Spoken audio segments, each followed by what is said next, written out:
もうね、1波目は来なかったけど2波目あたりからやっぱり登り始めてね、夜のうちに登ったんだね。そして夜のうちに登ってきてね、知らないてるうちにもうここに水に乗っていたわけです。次の日からね、それからずっと引かないでそのままなってんだね。もう私たちも先代からここに住んでいないともうないの。私だけでも70年になるんだけど、こういうこと初めて。70年以上なんだけどね、初めてだね、こういうこと。The locals here fear that as the waters recede, it will expose bodies swept all the way up from the coast. Travelling north, at first the town of Ofanatu seemed untouched. Look over there, those houses look undamaged. They've got power and everything here. It's just so strange. Closer to the shore, it was a different story.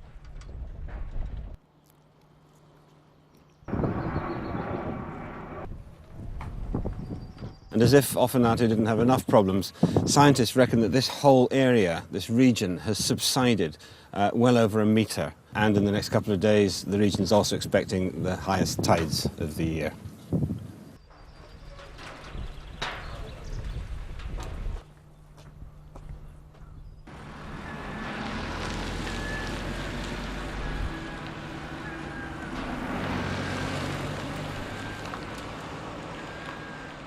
The sea is some 500 metres down there, and yet up here we have this. It's a remarkable sight by any standards, a huge tug which has been brought all the way up here by the tsunami.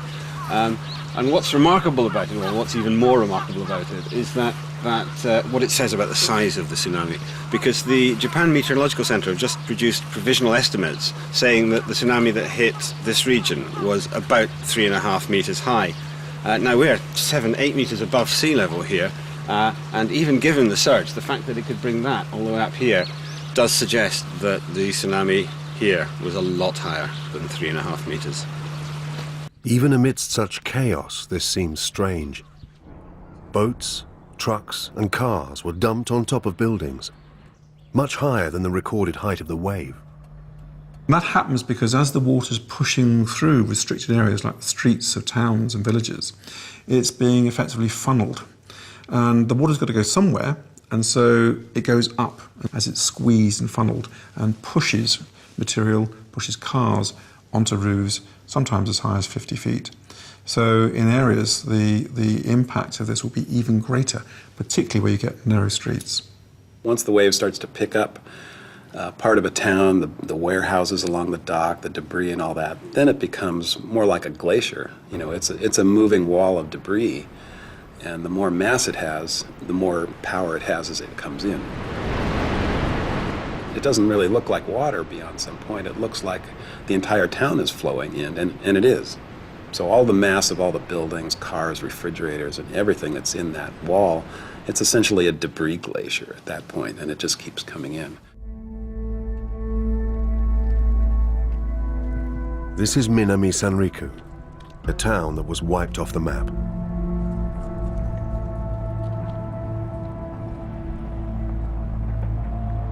"95% of the buildings destroyed.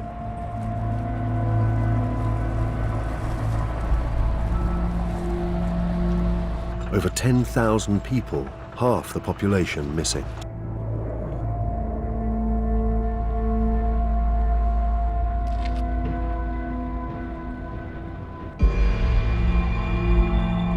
This place, Minami Sanriku, probably symbolizes the tragedy more than anywhere. An entire town wiped out by the force of nature.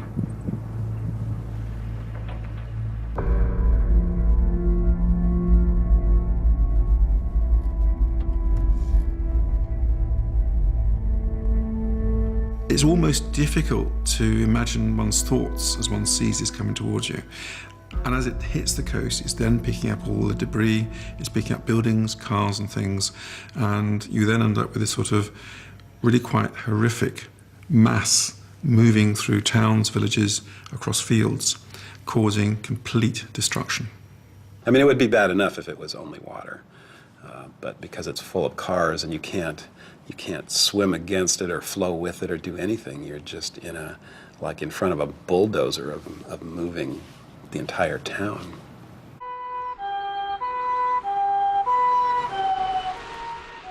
It's funny that when you hear that sound of an ambulance, it kind of actually gives you hope that they might have found somebody alive. Although that must be happening fewer and fewer times between. Anyone who did survive and was trapped would almost certainly have died of hypothermia by now. At the town of Rikuzen Takata, rescue workers hunt for survivors and discover the dead. When they find a body, they put a large stick in the ground with a flag attached to it so that it can be recovered later.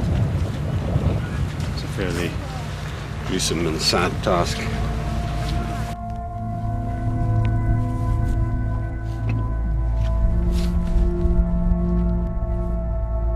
In fact, they're not just collecting bodies, they're also collecting personal mementos as well, which they find.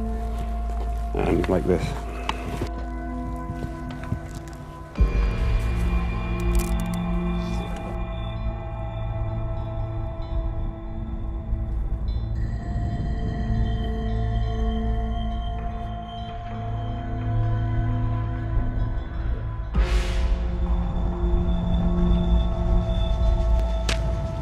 I'm afraid what we have here is more bodies waiting to be taken away.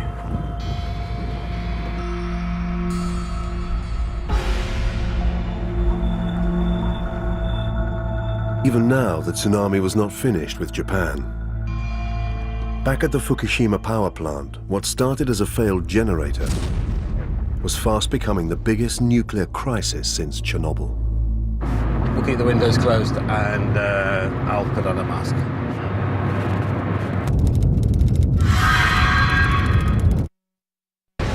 Scientists have already gathered more data from Japan's earthquake and tsunami than from any other disaster in history. As Professor Roger Billam returns to Tokyo from his aerial survey, the city's vulnerability becomes all too clear.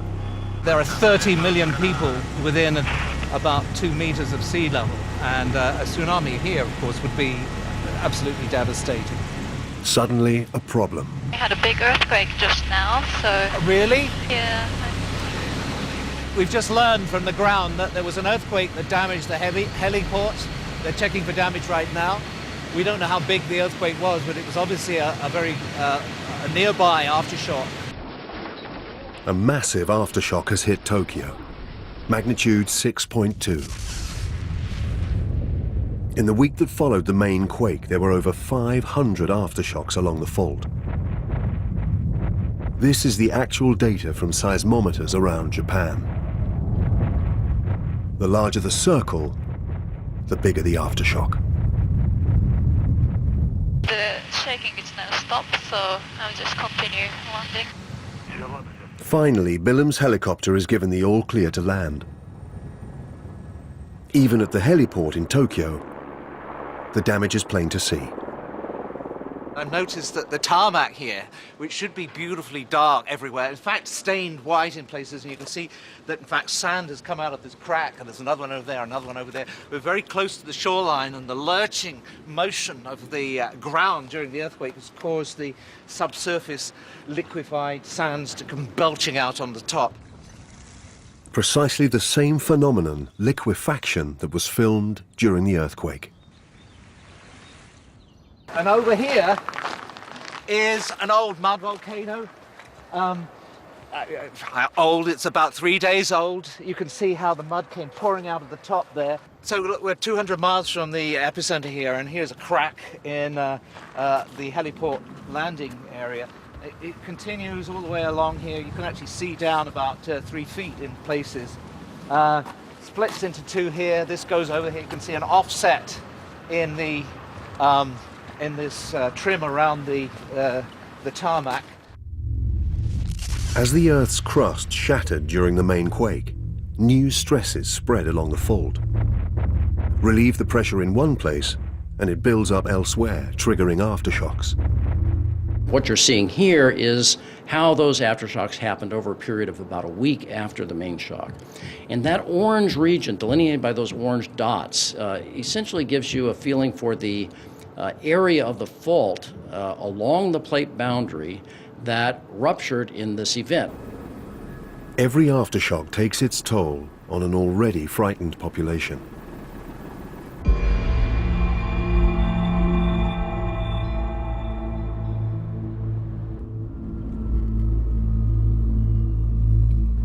Journalist Callum McRae has been moved by the plight of the people here.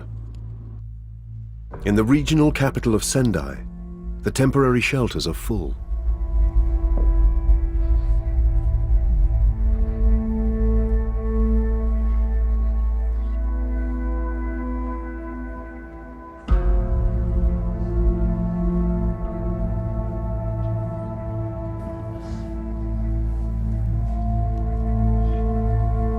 But in a darkened, ravaged city, it seems one person at least is trying to cling to normality.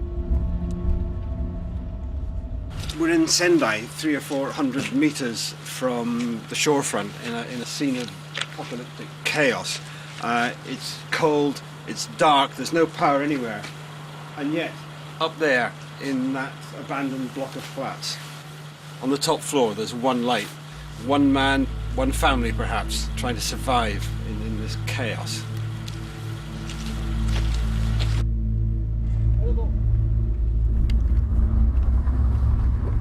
The following day on the road back to Tokyo, the arterial road that connects the north and south is empty. A reminder of the damage this disaster has done and is still doing.